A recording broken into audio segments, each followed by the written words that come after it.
long morning.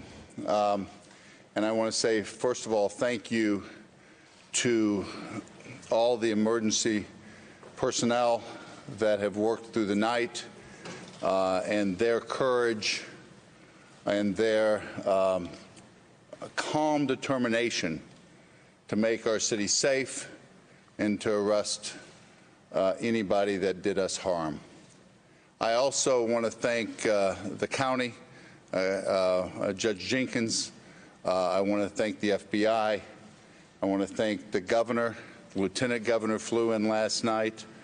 The president called me from Poland, and all your commentators have wished us well and are praying for us. And I want to say, from our heart, we feel that. And so, thank you. I am now going to tell you some not good news for you reporters, and that is we've got a criminal investigation going on. And our #1 job is to make sure the citizens of Dallas are safe. So we're not going to tell you anything about the suspects, and we're not going to answer any questions on that. We will when it's the right time. Now's not the right time. But a lot has happened in the last 5 or 6, 7 hours since we talked. I guess it was early in the morning. And I want Chief Brown to give you an update on that. I'm proud of him. He's been working so hard these last few hours. We've been with families, and we've been trying to make sure that the city is safe this morning, and I believe it is. Chief Brown. Thank you, Mayor. We're hurting. Our profession is hurting. Dallas officers are hurting. We are heartbroken. There are no words to describe the atrocity that occurred to our city. All I know is that this must stop, this divisiveness between our police and our citizens. To update you on what's transpired since we last spoke, let me walk through the standoff that had occurred, or that was occurring at El Centro on the 2nd floor, the college there in downtown Dallas. We cornered one suspect, and we tried to negotiate for several hours. Negotiations broke down. We had an exchange of gunfire with the suspect. We saw no other option but to use our bomb robot and place a device on its extension for it to detonate where the suspect was. Other options would have exposed our officers to grave danger. The suspect is deceased as a result of detonating the bomb. The reporting that the suspect killed himself is not accurate.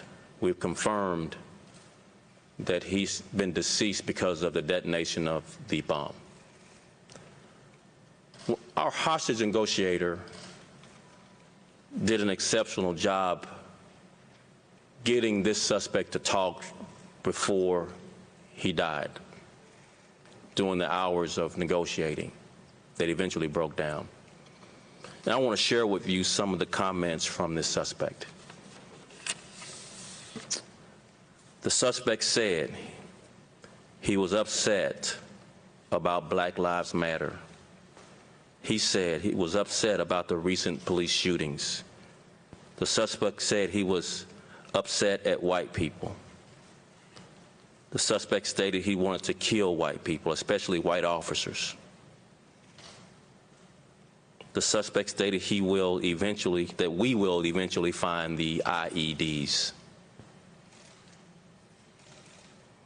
The suspect stated he was not affiliated with any groups, and he stated that he did this alone.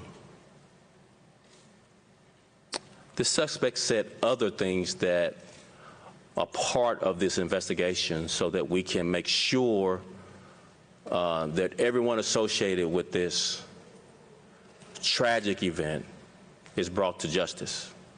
So as the mayor said, we won't expand on any further on what other suspects we have interviewed or looked at or their status until we get further into this investigation and get closer to a conclusion of what and who are all involved.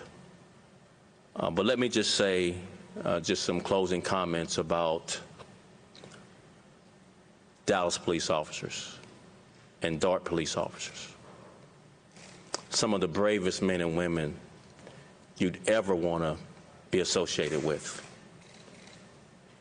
You see video footage after video footage of them running toward gunfire from an elevated position with no chance to protect themselves and to put themselves in harm's way to make sure citizens can get to a place of security.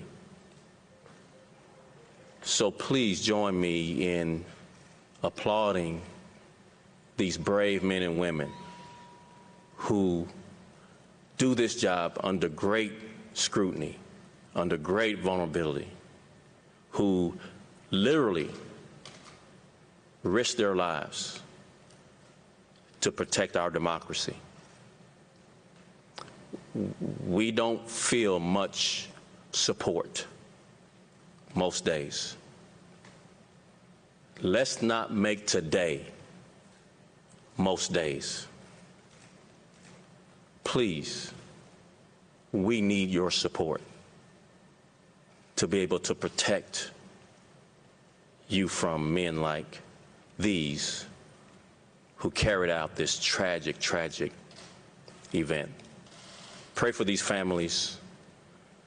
I spoke with the families of the deceased and the injured. They are not having a good time trying to deal, absorb this, trying to understand why.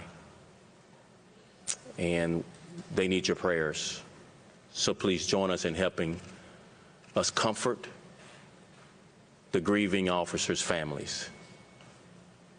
And I trust that soon, because we're working very diligently in processing the crime scene, to find evidence to bring any other suspects to justice that were a part of this. But please pray for our strength through this trying time. Thank you. I want to add that there are public safety officials that protect our cities and our institutions all across America every day that aren't police officers. And we lost one of those last night. A DART officer was one of the victims. And I want to just take a moment and say the professionalism of the DART organization was great.